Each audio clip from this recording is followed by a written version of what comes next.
This was my escape, my father's home. Being on the river, it's just serene. It's just gorgeous out here. And to get away from everybody, this is where we came. But it is hard for me to believe it's been how fast these 10 years have gone by. But Sheila Clifton still finds her escape by the quiet waters of her father's Orange Park home. She talks to Maddie here and to God, although she admits sometimes it is not an easy conversation. Oh, I go out on my back porch all the time and I scream. Peace does not come easy for Sheila. After 10 years, she is still haunted by that day. The day her snaggle-toothed tomboy, her bubbly, no-fear 8-year-old would be lost to her forever. She disappeared on November 3rd, which was election night. And that was my biggest fear with this, was that we were not going to be able to get anything out over the news because of all the politics going on. Maddie! But the news spread quickly, and in an instant, hundreds of volunteers were out looking for Maddie, including a 14-year-old neighbor and friend named Josh Phillips. I went to his door personally myself. That was actually the second house I went to, and his father answered the door and went and got him. And I asked him, I said, Josh, have you seen Maddie? And he said, no, I haven't. I said, well, we can't find her. And he said, okay, I'll go inside, I'll get a flashlight and help you look. Jessie Clifton, Maddie's sister, was just 11 years old when Maddie disappeared, but she remembers that week in an almost photographic way, especially her time with Josh. And that whole week, I remember playing football out in the front yard with him. I remember us, there was constant food. We would go and, sit at a little picnic table at the front yard and eat lunch together and we hung out the whole entire time. So you had to just be blown away. Yeah, I was completely blown away. Blown away to learn that 1 week to the day she went missing, Maddie's body was found under Joshua Phillips' waterbed. And I still have people who recognize me and say,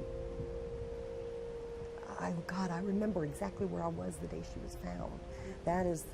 That's an astonishing thing. I think a lot of us feel that way about that day, because it truly was a day that just defined life for so many of us. We could all relate. We were all right there with you. Right. That was a hard thing, having to open up my life and give my child to everybody, because she became a part of everybody. And everybody felt the pain of her loss, even those who have seen their share. Well, I don't know what... I can remember that morning. It was an awful feeling, and to be blunt, it shook me. I was quite shaken emotionally. Maddie's discovery ended a week in which then Sheriff Nat Glover and his men blanketed the community, blocked the roads, and hoped for better. He felt responsible. And there's no doubt about it, Don. I felt like that somehow I had failed her. Glover says he has never been the same since that day. Certainly that is true for Sheila and Jessie.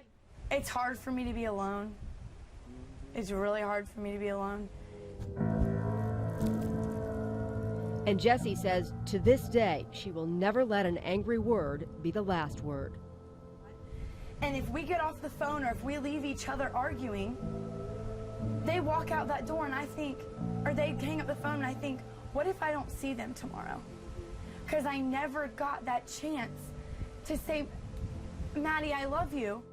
Jessie says I love you now in the only way she can. She passes by Maddie's grave every day. The mourning is different now. It's not the same paralyzing grief of recent loss, but the constant ache of absence and the still unanswered question of why. It's a question she is determined to ask Joshua Phillips face to face. I've gotten online and I've looked at visitation hours for the prison that he's in, and I have the number. I've just got to call. I'm not going for hatred. I'm not going to blame him. I'm not going to be rude or be mean, or I just want to know. I just have so many questions.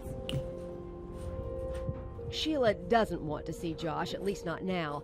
She spends her days trying to help families who have been through what hers has. She has done much to simplify her life and cautions others to do the same. We live in a world that is ruled by commercial, by internet, by the fact that we think that we should have to have everything that we see. We don't. And that's not part of what got Maddie killed. But it's what's getting other children killed. Be happy with less.